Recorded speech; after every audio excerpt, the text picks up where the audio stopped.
ಚಿತ್ರದುರ್ಗದ ರೇಣುಕಾಸ್ವಾಮಿ ಕೊಲೆ ಪ್ರಕರಣದ 17 ಜನ ಆರೋಪಿಗಳು ನಿನ್ನೆ ಕೋರ್ಟ್ಗೆ ಹಾಜರಾಗಿದ್ದರು. ಬಹಳ ಪ್ರಮುಖವಾದ ಘಟ್ಟ. ಯಾಕೆ ಅಂತಂದರೆ ಟ್ರಯಲ್ಸ್ ಆರಂಭ ಆಗೋದಕ್ಕೂ ಮೊದಲು ಪ್ರತಿಯೊಬ್ಬರ ಮೇಲೆ ಚಾರ್ಜನ್ನು ಫ್ರೇಮ್ ಮಾಡಬೇಕಾಗುತ್ತೆ ಕಾನೂನು ಪ್ರಕಾರ. ಸೊ ಹಾಗಾಗಿ ಆ ದಿನ ನಿನ್ನೆ ಆಗಿತ್ತು. ಎಲ್ಲರ ಮೇಲೂ ಕೂಡ ನ್ಯಾಯಮೂರ್ತಿಗಳು ಚಾರ್ಜನ್ನು ಫ್ರೇಮ್ ಮಾಡಿದ್ದಾರೆ. ಹಾಗಾದರೆ ಯಾರ್ಯಾರ ಮೇಲೆ ಏನೇನು ಆರೋಪಗಳು ಎಕ್ಸ್ಕ್ಲೂಸಿವ್ ಆಗಿ ಪಬ್ಲಿಕ್ ಟಿವಿಗೆ ಲಭ್ಯವಾಗಿದೆ. ದೋಷಾರೋಪ. ಸೊ ದರ್ಶನ್ ಅಂಡ್ ಗ್ಯಾಂಗ್ ವಿರುದ್ಧ ದೋಷಾರೋಪವನ್ನು ಹೊರಿಸಲಾಗಿದೆ. ದರ್ಶನ್ ಮತ್ತು ಪವಿತ್ರ ಗೌಡ ವಿರುದ್ಧ ಹಾಗಾದರೆ ದೋಷಾರೋಪಗಳು ಏನು? ಚಾರ್ಜ್ ಫ್ರೇಮ್ ವೇಳೆ ಜಡ್ಜ್ ಓದಿ ಹೇಳಲಾದ ದಾಖಲೆ ಎಕ್ಸ್ಕ್ಲೂಸಿವ್ ಆಗಿ ಪಬ್ಲಿಕ್ ಟಿವಿಗೆ ಲಭ್ಯವಾಗಿದೆ. 17 ಜನ ಆರೋಪಿಗಳಲ್ಲಿ ಎಲ್ಲರ ಮೇಲೂ ಕಾಮನ್ ಅಲಿಗೇಷನ್ಸನ್ನು ಮಾಡಿಲ್ಲ. ಒಬ್ಬೊಬ್ಬರ ಮೇಲೆ ಒಂದೊಂದಷ್ಟು ಬೇರೆ ಬೇರೆ ಚಾರ್ಜಸ್. ಒಟ್ಟು 11 ಕ್ರಿಮಿನಲ್ ಸೆಕ್ಷನ್ಸ್ಗಳನ್ನು ಈ 17 ಜನರ ಮೇಲೆ ಹಾಕಲಾಗಿದೆ ಅಂತಂದ್ಬಿಟ್ಟು, ಅದರಲ್ಲಿ ಕೊಲೆ, ಅದಾದಮೇಲೆ ಕೊಲೆ ಯತ್ನ, ಅದಾದಮೇಲೆ ಥೆಫ್ಟ್ ಇದೆ, ಸಾಕ್ಷಿ ನಾಶ ಇದೆ, ಕಿಡ್ನ್ಯಾಪ್ ಇದೆ, ಹಲ್ಲೆ ಇದೆ, ಬೇರೆ ಬೇರೆ ಬೇರೆ ಬೇರೆ ಆರೋಪಗಳನ್ನು ಮಾಡಲಾಗಿದೆ. ಕೆಲವ್ರ ಮೇಲೆ, ಅದರಲ್ಲೂ ಮೊದಲ 5-6 ಜನರ ಮೇಲಂತೂ ಹೆಚ್ಚು ಕಡಿಮೆ ಎಲ್ಲ ಚಾರ್ಜಸ್ಗಳನ್ನೂ ಹಾಕಿದ್ದಾರೆ. ಆಮೇಲೆ ಸ್ವಲ್ಪ ಬೇರೆ ಬೇರೆ ಅವರಿಗೆ ಕಡಿಮೆ ಆಗ್ತಾ ಹೋಗುತ್ತೆ. ಈಗ ಮುಂದೇನು ಅಂತಂದರೆ ಡಿಫೆನ್ಸ್ ಲಾಯರ್ ಏನಿದ್ದಾರೆ ಇವರು ಮಾಡಿರ್ತಕ್ಕಂಥ ಆರೋಪಗಳೆಲ್ಲ ಸುಳ್ಳು ಅಂತ ವಾದ ಮಾಡಬೇಕಾಗತ್ತೆ. ಪಬ್ಲಿಕ್ ಪ್ರಾಸಿಕ್ಯೂಟರ್ ನಿಜ ಅಂತ ವಾದ ಮಾಡಬೇಕಾಗತ್ತೆ. ಪೂರಕವಾಗಿ ಅದಕ್ಕೆ ಸಾಕ್ಷಿಗಳನ್ನು ಪೊಲೀಸರು ಒದಗಿಸಬೇಕಾಗತ್ತೆ.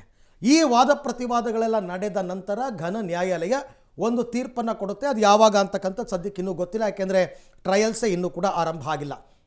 ನಿನ್ನೆ 3 ಗಂಟೆಗೆ ಕೋರ್ಟ್ನಲ್ಲಿ ಕಲಾಪ ಆರಂಭ ಆದಾಗ ಹೇಗಿತ್ತು ಪರಿಸ್ಥಿತಿ ಅಂದರೆ, ಕೋರ್ಟ್ ಹಾಲ್ ಒಳಗಡೆ ಬರೀ ವಕೀಲರು ತುಂಬಿಕೊಂಡು ಆರೋಪಿಗಳು ಒಳಕ್ಕೆ ಹೋಗೋಕ್ಕಾಗದೇ ಇರುವಂತಹ ಪರಿಸ್ಥಿತಿ ಬಂದಿತ್ತು.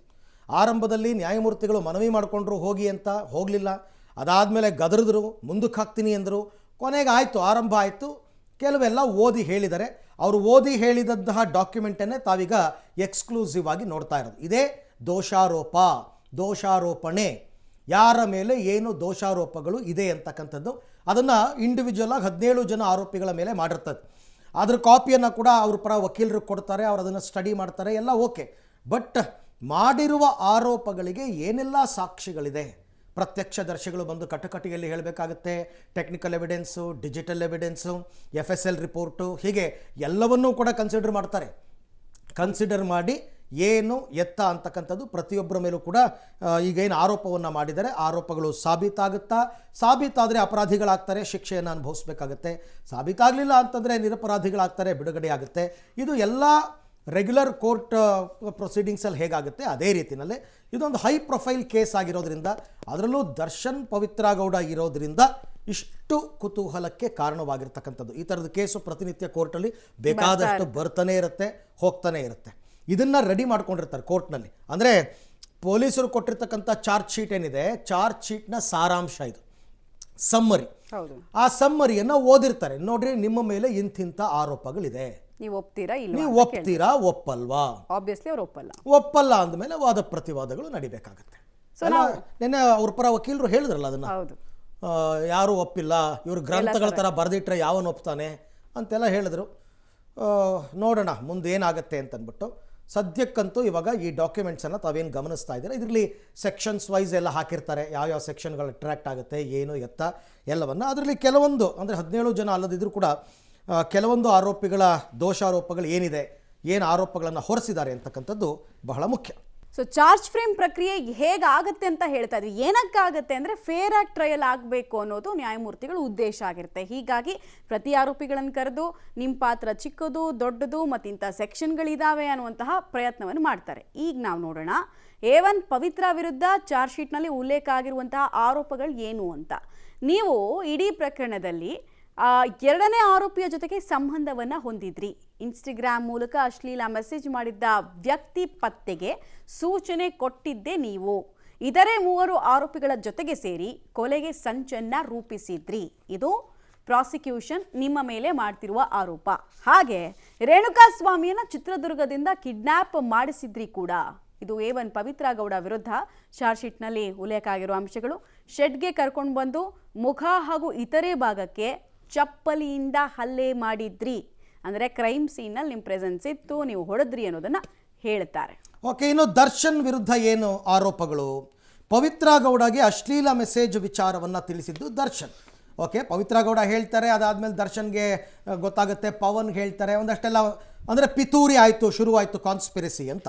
ಚಿತ್ರದುರ್ಗದಿಂದ ರೇಣುಕಾಸ್ವಾಮಿಯನ್ನು ಅಪಹರಿಸಲು ಹೇಳಿದರು, ಅಂದರೆ ಇಲ್ಲಿ ಕಿಡ್ನ್ಯಾಪ್ ಅಟ್ರಾಕ್ಟ್ ಆಗುತ್ತೆ.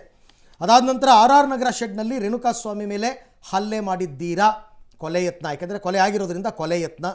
ಪವಿತ್ರ ಗೌಡ ಕಾಲು ಹಿಡಿದು ಕ್ಷಮೆ ಕೇಳುವಂತೆ ಚಿತ್ರಹಿಂಸೆಯನ್ನು ಕೊಟ್ಟಿದ್ದೀರಿ, ಇನ್ನೊಂದು ಸೆಕ್ಷನ್ ಅಟ್ರಾಕ್ಟ್ ಆಗುತ್ತೆ.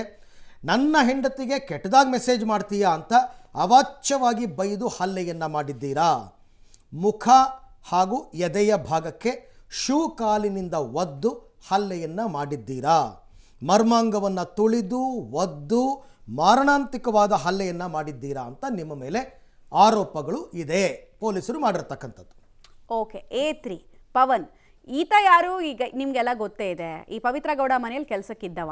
ರೇಣುಕಾ ಸ್ವಾಮಿಗೆ ಮಾರಣಾಂತಿಕವಾಗಿ A3 ಪವನ್ ಹಲ್ಲೆ ಮಾಡಿದ್ದ ಅನ್ನುವಂಥದ್ದು ಆರೋಪ. ಹಾಗೆ ನೈಲಾನ್ ಹಗ್ಗ, ಮರದ ಕೊಂಬೆಯಿಂದ ಮನಸ್ಸು ಇಚ್ಛೆ ಹಲ್ಲೆ ಮಾಡಿದ್ರ ಬಗ್ಗೆ ಕೂಡ ಉಲ್ಲೇಖಗಳು ಇದ್ದಾವೆ. ರೇಣುಕಾ ಸ್ವಾಮಿ ಪ್ಯಾಂಟ್ ಬಿಚ್ಚಿಸಿ ಚಿತ್ರಹಿಂಸೆ ಕೊಟ್ಟವರ ಪೈಕಿ ಈತ ಕೂಡ ಇದ್ದಾನಂತೆ.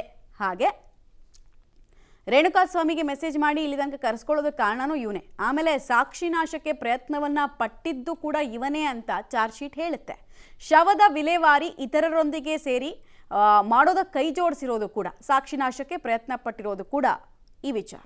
ಇನ್ನು A4 ರಾಘವೇಂದ್ರ, ಈತ ದರ್ಶನ್ ಅಭಿಮಾನಿಗಳ ಸಂಘದ ಚಿತ್ರದುರ್ಗ ಜಿಲ್ಲಾಧ್ಯಕ್ಷನಾಗಿದ್ದ. ಚಿತ್ರದುರ್ಗದಿಂದ ರೇಣುಕಾಸ್ವಾಮಿಯನ್ನು ಅಪಹರಿಸಿ ಶೆಡ್ಗೆ ಕರೆದೊಯ್ದಿದ್ದು ಕಿಡ್ನ್ಯಾಪ್. ದಾರಿ ಮಧ್ಯೆ ಹಲ್ಲೆ ಮಾಡಿ ಚಿನ್ನಾಭರಣ ಕಸಿದ ಆರೋಪ ಈತನ ಮೇಲಿದೆ. ಆ ಥರ ಮೈ ಮೇಲಿದ್ದ ಚಿನ್ನಾಭರಣ ಎಲ್ಲ ಕಿತ್ಕೊಂಡಿದ್ದ ಅಂತ.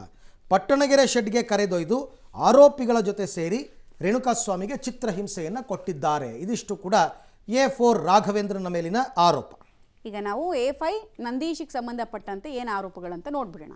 ಕೊಲೆ ಮಾಡುವ ಉದ್ದೇಶದಿಂದ ರೇಣುಕಾಸ್ವಾಮಿಯ ಕೆನ್ನೆಗೆ ಮತ್ತು ತಲೆಗೆ ಈತ ಹಲ್ಲೆ ಮಾಡಿದ. ಆ್ಯಕ್ಚುಲಿ ತುಂಬ ಈ ಹೀನಸ್ ಕ್ರೈಮ್ನಲ್ಲಿ ಇವರೆಲ್ಲ ತೀರಾ ಕೆಟ್ಟದಾಗಿ ನಡ್ಕೊಂಡಿದ್ರು ಅನ್ನೋದು ಆರೋಪ. ಸೊ ಅದನ್ನೆಲ್ಲ ದೋಷಾರೋಪಣಾ ಪಟ್ಟಿಯಲ್ಲಿ ಹೇಳಲಾಗಿದೆ. ರೇಣುಕಾಸ್ವಾಮಿಯನ್ನು ನೆಲದಿಂದ ಮೇಲಕ್ಕೆ ಎತ್ತಿ ಬೀಳಿಸಿ ಕುಕ್ಕಿದ್ದಾನೆ, ಅಂದರೆ ಕ್ರೌರ್ಯತೆ ಪರಮಾವಧಿನ ಈತ ತೋರಿಸಿದ್ದಾನೆ ಅನ್ನೋದು. ಕೃತ್ಯಕ್ಕೆ ಸಂಬಂಧಪಟ್ಟ ಮೊಬೈಲ್ನ ಮಾಹಿತಿ ಡಿಲೀಟ್ ಮಾಡಿ ಸಾಕ್ಷಿ ನಾಶಕ್ಕೆ ಈತ ಕೂಡ ಯತ್ನಿಸಿದ್ದ ಅನ್ನೋದು ಈತನ ಮೇಲಿರುವ ಆರೋಪ. ಹೀಗೆ A17 ತನಕ ಕೂಡ ಆರೋಪಗಳು ಇದ್ದಾವೆ. ಡೀಟೇಲ್ಸ್ ಕೊಡ್ತಾರೆ. ನರಸಿಂಹಮೂರ್ತಿ ನೇರ ಸಂಪರ್ಕದಲ್ಲಿ ಜಾಯ್ನ್ ಆಗ್ತಿದ್ದಾರೆ.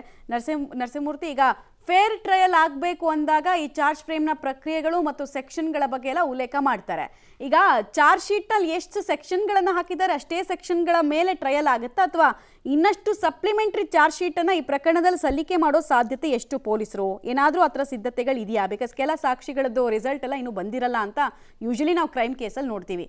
ಹಾಗೇನಾದರೂ ಆಗುತ್ತಾ? ಮತ್ತು ಎಷ್ಟು ಜನ ವಿಟ್ನೆಸ್ಗಳನ್ನು ಈ ಪ್ರಕರಣದಲ್ಲಿ ಪ್ರೊಡ್ಯೂಸ್ ಮಾಡಬೇಕು ಅಂತ ಪೊಲೀಸರು ಅಂದ್ಕೊಳ್ತಿದ್ದಾರೆ? ಮಮತಾ, ರೇಣುಕಾಸ್ವಾಮಿ ಕೊಲೆ ಪ್ರಕರಣದಲ್ಲಿ ಪವಿತ್ರ ಗೌಡ, ದರ್ಶನ್ ಸೇರಿದಂತೆ 17 ಜನ ಆರೋಪಿಗಳಿದ್ದಾರೆ. ಒಬ್ಬೊಬ್ಬರ ಮೇಲೆ ಒಂದೊಂದು ರೀತಿಯ ಸೆಕ್ಷನ್ಗಳಡಿ FIR ಅನ್ನು ದಾಖಲು ಮಾಡಲಾಗಿದೆ. ಅಂದರೆ ಕೊಲೆಯಲ್ಲಿ ಯಾರು ಭಾಗಿಯಾಗಿದ್ದಾರೋ ಅಂಥವರ ಮೇಲೆ IPC ಸೆಕ್ಷನ್ 302, ಅದರ ಜೊತೆಗೆ ಕಿಡ್ನಾಪಲ್ಲಿ ಭಾಗಿಯಾದಂಥವರ ಮೇಲೆ IPC ಸೆಕ್ಷನ್ 364, ಹಾಗೆ ಸಾಕ್ಷಿ ನಾಶವನ್ನು ಮಾಡಿದಂಥವರ ಮೇಲೆ IPC ಸೆಕ್ಷನ್ 202 ಅಡಿ ಈ 3 ಸೆಕ್ಷನ್ಗಳಡಿ FIR ದಾಖಲಾಗಿದೆ. ಅದರ ಆಧಾರದ ಮೇಲೆ ಈಗಾಗಲೇ ಚಾರ್ಜ್ ಶೀಟ್ ಸಲ್ಲಿಕೆಯಾಗಿ ಕೋರ್ಟ್ನಲ್ಲಿ ನಿನ್ನೆ ಚಾರ್ಜ್ ಫ್ರೇಮ್ ಕೂಡ ಮುಗಿದಿದೆ. ಅಂದರೆ ಆರೋಪವನ್ನು ಅವರ ಮೇಲೆ ನಿಗದಿ ಮಾಡಲಾಗಿದೆ. ಯಾವ್ಯಾವ ಆರೋಪಿಗಳ ಮೇಲೆ ಯಾವ್ಯಾವ ರೀತಿಯ ಆರೋಪವನ್ನು ಹೊರಿಸಲಾಗಿದೆ ಅಂತೇಳಿ ಓಪನ್ ಕೋರ್ಟ್ನಲ್ಲಿ ಮಾನ್ಯ ನ್ಯಾಯಾಧೀಶರು ಅವರಿಗೆ ಅವರ ಹೆಸರು ಕರೆದು ಹೇಳಿದ್ದಾರೆ. A1 ಆರೋಪಿ ಪವಿತ್ರ ಗೌಡ ಅಂತ ಹೇಳಿದಂತಹ ಸಂದರ್ಭದಲ್ಲಿ ಕಟಕಟಗೆ ಬರಬೇಕು. ಕಟಕಟಗೆ ಬಂದಂತಹ ಸಂದರ್ಭದಲ್ಲಿ ನ್ಯಾಯಾಧೀಶರು ಪವಿತ್ರ ಗೌಡ ಮೇಲಿರುವಂತಹ ಆರೋಪಗಳನ್ನು ಹೊರಿಸಿದ್ದಾರೆ, ನಿಗದಿ ಮಾಡಿದ್ದಾರೆ. ಅಂದರೆ ಇಂಥ ಆರೋಪಗಳನ್ನು ನಿಗದಿ ಮಾಡಲಾಗಿದೆ, ನೀವು ಇದನ್ನು ಅಕ್ಸೆಪ್ಟ್ ಮಾಡ್ಕೊಳ್ತೀರಾ, ಡಿನೈ ಮಾಡ್ತೀರಾ ಅಂತೇಳಿ ಕೇಳಿದಂತಹ ಸಂದರ್ಭದಲ್ಲಿ ಸಹಜವಾಗಿ ಎಲ್ಲ ಆರೋಪಿಗಳು ಕೂಡ ಡಿನೈ ಮಾಡ್ತಾರೆ. ಇಲ್ಲ, ನಾವು ಇದನ್ನು ಒಪ್ಕೊಳ್ಳಲ್ಲ ಸ್ವಾಮಿ, ಇವರೆಲ್ಲ ಸುಳ್ಳು ಕೇಸನ್ನು ಹಾಕಿದ್ದಾರೆ, ವಿಚಾರಣೆ ನಡೀಲಿ ಅಂತೇಳಿ ಹೇಳಿದ್ದಾರೆ. ಹೀಗಾಗಿ ನಿನ್ನೆ ಪವಿತ್ರ ಗೌಡ, ದರ್ಶನ್ ಸೇರಿದಂತೆ ಎಲ್ಲ ಆರೋಪಿಗಳು ಕೂಡ ಇದೇ ರೀತಿಯಾಗಿ ಇಲ್ಲ, ನಾವು ಇದ್ಯಾವುದನ್ನು ಕೂಡ ಒಪ್ಕೊಳ್ಳಲ್ಲ, ವಿಚಾರಣೆ ನಡೀಲಿ ಅಂತ ಹೇಳಿದ್ದಾರೆ. ಹೀಗಾಗಿ ಇದೇ ತಿಂಗಳ 10ನೇ ತಾರೀಕಿಗೆ ಟ್ರಯಲ್ ಆರಂಭವಾಗುತ್ತೆ, ಟ್ರಯಲ್ ಶುರುವಾಗುತ್ತೆ. ಆವಾಗ ಪ್ರಾಸಿಕ್ಯೂಷನ್ ಅವರು ಯಾರೆಲ್ಲ ಸಾಕ್ಷಿಗಳನ್ನ ವಿಚಾರಣೆ ಮಾಡ್ತಾರೆ ಮತ್ತೆ ಕ್ರಾಸ್ ಎಕ್ಸಾಮಿನೇಷನ್ ಹೇಗಿರುತ್ತೆ ಇದೆಲ್ಲವನ್ನ ಕೂಡ ಪ್ರತಿವಾದಿ ವಕೀಲರಿಗೆ ಮಾಹಿತಿಯನ್ನ ಮೊದಲೇ ಕೊಡಬೇಕಿರುತ್ತೆ. ಅದಾದ ಬಳಿಕ ಒಂದು 6 ತಿಂಗಳು, ಒಂದು 7 ತಿಂಗಳು ಈ ಟ್ರಯಲ್ ಏನಿದೆ, ಈ ಟ್ರಯಲ್ ಪ್ರಕ್ರಿಯೆ ಸಂಪೂರ್ಣವಾಗಿ ನಡೆಯುತ್ತೆ. ಅದಾದ ಬಳಿಕ ಮಾನ್ಯ ನ್ಯಾಯಾಧೀಶರು ಆದೇಶವನ್ನ ಪ್ರಕಟ ಮಾಡಲಿದ್ದಾರೆ. ಅಂದ್ರೆ ಕೇಸ್ನಲ್ಲಿ ಖುಲಾಸೆ ಆಗ್ತಾರಾ ಅಥವಾ ಇಲ್ಲ ಶಿಕ್ಷೆಯನ್ನ ಪ್ರಕಟ ಮಾಡ್ತಾರ ಗೊತ್ತಿಲ್ಲ. ಅದು ಪ್ರಾಸಿಕ್ಯೂಷನ್ ಒದಗಿಸುವಂತಹ ಸಾಕ್ಷಿಗಳ ಆಧಾರದ ಮೇಲೆ ನಿಂತಿರುತ್ತೆ. ಇದೀಗ ಇಲ್ಲಿ ಯಾರ್ಯಾರ ಮೇಲೆ ಯಾವ್ಯಾವ ಆರೋಪಗಳನ್ನ ಹೊರಿಸಲಾಗಿದೆ ಅಂತೇಳಿ ನೋಡಿದಂತಹ ಸಂದರ್ಭದಲ್ಲಿ ಇಲ್ಲಿ ದರ್ಶನ್ ಇರ್ಬೋದು, ಪವಿತ್ರ ಗೌಡ ಇರ್ಬೋದು, ಏತ್ರಿ ಪವನ್ ಇರ್ಬೋದು, ನಂದೀಶ್ ಇರ್ಬೋದು, ರಾಘವೇಂದ್ರ ಇರ್ಬೋದು, ಇವರೆಲ್ಲರ ಮೇಲೆ ಕೊಲೆಯ ಜೊತೆಗೆ ಕಿಡ್ನಾಪ್ ಮತ್ತೆ ಸಾಕ್ಷಿನಾಶ ಈ ಎಲ್ಲ ಗುರುತರ ಆರೋಪಗಳಿದಾವೆ. ಕೆಲವರು ಅಭಿಮಾನಕ್ಕೋಸ್ಕರ ಬಂದಿದ್ರು ಇವ್ರ ಜೊತೆ, ಚಿತ್ರದುರ್ಗದಿಂದ ಬಂದಂಥವ್ರು ಇರ್ಬೋದು, ಮತ್ತೆ ಕೆಲವರು ಸುಮ್ಮನೆ ಅಲ್ಲಿ ಹೋಗಿ ನೋಡಿದಂಥವ್ರು. ಇವ್ರ ಮೇಲೆ ಒಂದಷ್ಟು ಈ ಸಾಕ್ಷಿನಾಶದ ಕೇಸ್ಗಳಿದ್ದಾವೆ. ಅಂದ್ರೆ ಕೊಲೆಯಾದಂತಹ ಬಳಿಕ ಇವರು ತಂದು ಈ ಹೆಣವನ್ನ ಬಿಸಾಕಿ ಹೋಗಿದ್ದು, ಅದಾದ ಬಳಿಕ ಪೊಲೀಸ್ ಸ್ಟೇಷನ್ಗೆ ಒಪ್ಕೊಂಡಂತಹ ನಿಖಿಲ್, ಇವರೆಲ್ಲರನ್ನ ಕೂಡ ಇಲ್ಲಿ ಸಾಕ್ಷಿನಾಶದ ಅಡಿ ತರಲಾಗಿದೆ. ಹೀಗಾಗಿ ಇವ್ರ ಮೇಲೆ ಯಾವ ರೀತಿಯ ಸೆಕ್ಷನ್ಗಳಿದೆಯೋ ಅದರ ಆಧಾರದ ಮೇಲೆ ಈ ಚಾರ್ಜ್ ಫ್ರೇಮ್ ಪ್ರಕ್ರಿಯೆ ಮುಗಿದಿದೆ. ಅದಾದ ಬಳಿಕ ಟ್ರಯಲ್ ಪ್ರಕ್ರಿಯೆ ಕೂಡ ಆರಂಭವಾಗಲಿದೆ. ಮಮತಾ.